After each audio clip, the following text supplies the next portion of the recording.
15 வருட கால இளமை கால உழைப்பை சுரண்டி விட்டு திரும்ப திரும்ப எங்களை மன உளைச்சலுக்கு ஆளாக்காம மாணவர்கள் நலன் கல்வி கேள்விக்குறியாகிவிட்டது. ஒரு நிரந்தர பேராசிரியர் என்னென்ன வேலையெல்லாம் செய்வாங்களோ அத்தனை வேலையும் நாங்க இங்க செஞ்சு வந்திருக்கோம். அவர் சொன்ன வாக்குறுதியை நம்பி மட்டும் நான் ஓட்டு போட்டேன். இப்ப ஐயா ஆட்சிக்கு வந்தும் நாங்க எல்லாரும் இந்த வேலையை விட்டு போக வேண்டிய தமிழக அரசு மட்டும்தான் இதுக்கு நிரந்தர தீர்வை கொடுக்க முடியும். சார் வணக்கம் சார், என் பேர் சரவணகுமார். நான் திருச்சி அண்ணா பல்கலைக்கழகத்தில் தற்காலிக தொகுப்பூதிய உதவி பேராசிரியர்கள் சங்கத்தின் சார்பாக நான் பேசுகிறேன். இந்த காலவரையின்றி தொடர் போராட்டம் நான் எதுக்கு நடத்துகிறோம் அப்படின்னு பார்த்தீங்கன்னா, எங்கள் பேனர்லேயே நாங்கள் மென்ஷன் பண்ணியிருப்போம். 15 வருட கால இளமை கால உழைப்பை சுரண்டி விட்டு கரும்பு சக்கை போல் எங்களை வெளியே தூக்கி எறிந்து விட்டார்கள்.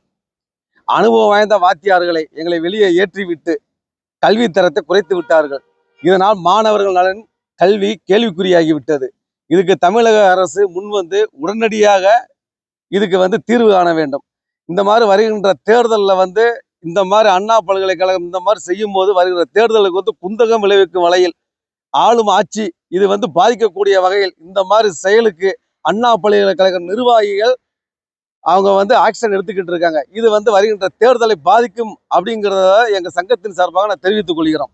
தமிழக முதல்வர் ஐயா அவர்கள் சொன்ன 16 to 21 வாக்குறுதி தேர்தலாக இருக்கட்டும், 21லேருந்து 26 சொன்ன வாக்குறுதி தேர்தலாக இருக்கட்டும், இந்த தேர்தல் வாக்குறுதிப்படி சொன்ன எண் 153 10 ஆண்டுகளுக்கு மேலாக உள்ள தொகுப்பூதிய தற்காலிக உதவி பேராசிரியர்கள் பணி நிரந்தரம் செய்யப்படும் என்று அவர் சொன்ன வாக்குறுதியை நம்பி மட்டும் நான் ஓட்டு போட்டேன். ஆனால் இதுவரை எனக்கு எந்த ஒரு பயனும் கிடைக்கவில்லை. அதுக்கு பதிலாக எனக்கு வேலையின்மை பணி நீக்கம் செய்து எனக்கு கொடுத்துருக்காங்க. இது எந்த விதத்தில் நியாயம்னு நான் தமிழக முதல்வர் ஐயாவுக்கு நான் கேட்குறேன். அதே மாதிரி நாங்கள் முறையான பிஇ பிடெக் படிச்சிருக்கோம், எம்இ எம்டெக் படிச்சிருக்கோம், பெரும்பாலானோர் முனைவர் பட்டம் தெரியும், டாக்டரேட் பட்டம் வரைக்கும் நாங்கள் படிச்சிருக்கோம். ஒரு தகுதி வாய்ந்த அனுபவம் பெற்ற பேராசிரியர்கள் இருந்த போது, சாங்ஷன்டு பொசிஷன் இருந்த போதும் எங்களை பணி நீக்கம் செய்வது நியாயமா? இது ஒருத்தவரோட அண்ணா பல்கலைக்கழகம் நிர்வாகியின் அராஜக குறிக்கோளின் போக்குதல் படி கட்டாயன் பேரில் தற்காலிக பேராசிரியரை பணி நீக்கம் செய்வேன் என்று அடம்பிடிக்கும் வகையில் யாரோ ஒருவர் நடந்து கொள்கிறார். அவரின் இந்த செயலுக்கு தற்காலிக தொகுப்பூதிய சங்கத்தின் சார்பாக நாங்கள் கண்டனம் தெரிவிக்கிறோம். சரவணகுமார் சார், திருச்சி அண்ணா பல்கலைக்கழகம் ஐடி டிபார்ட்மெண்ட். வணக்கம். நான் இந்த அண்ணா பல்கலைக்கழகத்தை கலைஞர் ஐயா தோற்றுவித்த 2007 ஆண்டுலேருந்து நான் இந்த பல்கலைக்கழகத்தில் வேலை பார்த்து கொண்டிருக்கிறோம். அப்படி வேலை பார்க்கும் வகையில் கடந்த 18 வருஷமா எங்களோட உழைப்பை இந்த காலேஜுக்கு நாங்கள் கொடுத்துருக்கோம். இதில் நான் மட்டும் இதில் உரிமை கொண்டாட முடியாது. என்னைய மாதிரியான நான் டீச்சிங் பொசிஷன்லையும் நிறையா டீச்சர்ஸ் இருக்காங்க. இதே மாதிரி டீச்சிங் பொசிஷன்லையும் அப்பையிலேருந்து வேலை பார்க்குற டீச்சர்ஸ் இருக்கிறாங்க. இதையெல்லாம் மீறி கலைஞர் ஐயாவோட கனவே தகர்ந்து போகிற மாதிரி எங்களை எல்லாம் என்ன பண்ணாங்க, இணைச்சாங்க. இணைச்சதுக்கு அப்புறமா நாங்கள்லாம் எங்களுடைய வாழ்வாதாரமே கேள்விக்குறியாயிருச்சு. அதே சமயத்தில் இப்போ ஐயா ஆட்சிக்கு வந்தும் நாங்கள் எல்லாரையும் இந்த வேலையை விட்டு போக வேண்டிய கட்டாயத்துக்கு தள்ளப்பட்டிருக்கோம். இப்போ ஐயா ஏதாவது எங்களுக்கு பண்ணுவாருன்னு நினச்சிட்டு இருந்த சமயத்தில் எங்களுக்கு கிடைச்சது வேலை நீக்கம், பணி நீக்கம் தான்.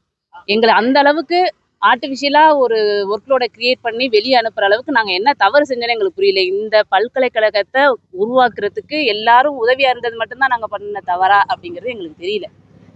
இத்தனை பேரோட உழைப்பு இந்த காலேஜ் ஸ்ட்ரீம்லைன் ஆயிருக்குதுன்னா எங்களை மாதிரியான ஆட்கள்னால தான் இது நடந்திருக்குது. அதை நான் இந்த தருணத்தில் உங்களோட ஷேர் பண்ணிக்கிறதுக்கு விருப்பப்படுறேன்.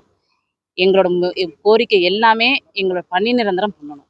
ஐயாவோட 153வது வாக்குறுதியை மேற்கோள் காட்டி நான் அதை கேட்குறேன். எங்கள் எல்லாரையும் பணி நிரந்தரம் செய்யுங்க. திரும்ப திரும்ப எங்களை மன உளைச்சலுக்கு ஆளாக்காம எங்களுக்கு பணி நிரந்தரம் செய்யுது. என் பேர் பத்மா. நான் இந்த அண்ணா பல்கலைக்கழகம் திருச்சிராப்பள்ளின்னு 2007 ஆரம்பிச்ச காலத்துலேருந்து வேலை பார்த்துட்டு இருந்தேன். முதல்ல நான் டீச்சிங்ல ஆரம்பிச்சு 2010 டீச்சிங் ஃபெல்லோவா ப்ராப்பரா எல்லா விதமான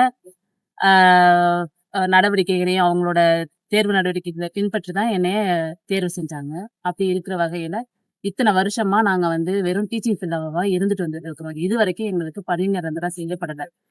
நாங்க இங்க ஒரு நிரந்தர பேராசிரியர் என்னென்ன வேலை எல்லாம் செய்வாங்களோ அத்தனை வேலையும் நாங்க இங்க செஞ்சு கொண்டிருக்கிறோம். அதுக்குரிய அங்கீகாரம் கிடைக்கலனாலும் எங்களுக்கு ஒரு ரெனுவல் ஆர்டர் கொடுத்துட்டு இருந்தாங்க.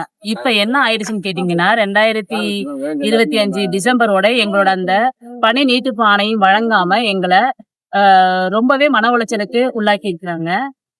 இது ரொம்ப சொற்ப வருமானம் தான். எங்களோட பணிக்கு ஏத்த ஊதியம் இல்லைன்னாலும் நாங்க எங்களோட நிறைய பேரோட வாழ்வாதாரத்துக்கு இது முக்கியமா இருக்குது. அப்படி இருக்கிற வகையில ஸ்டாலின் ஐயா அவர்கள் எங்களுடைய நிலைமைய கவனத்தில் எடுத்து இந்த பணியை எங்களுக்கு மீட்டு தந்து பணி நிரந்தரம் பண்ணி எங்களோட மன கவலையையும் மன சுமையையும் குறைக்கணும்னு நாங்க வேண்டி கேட்டுக்கொள்கிறோம். தமிழக அரசு மட்டும்தான் இதுக்கு நிரந்தர தீர்வை கொடுக்க முடியும்.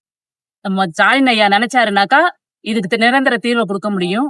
இது எங்க தற்காலிக தொகுப்பூதிய பேராசிரியர்கள் அனைவருடைய கோரிக்கையா ஏற்று எங்களை பணி நிரந்தரம் பண்ணி எங்களுக்கு எங்களுடைய வாழ்வாதாரத்தை மீட்டு தர்றதுக்காக மிக தாழ்மையோட கோரிக்கை இருக்கு. எக்ஸல் குரூப்ஸ் மாறு மாற்று மக்களுக்கான நேர்மையான சமூக பணி என்றும் தொடரும். Excel groups Muruganandam.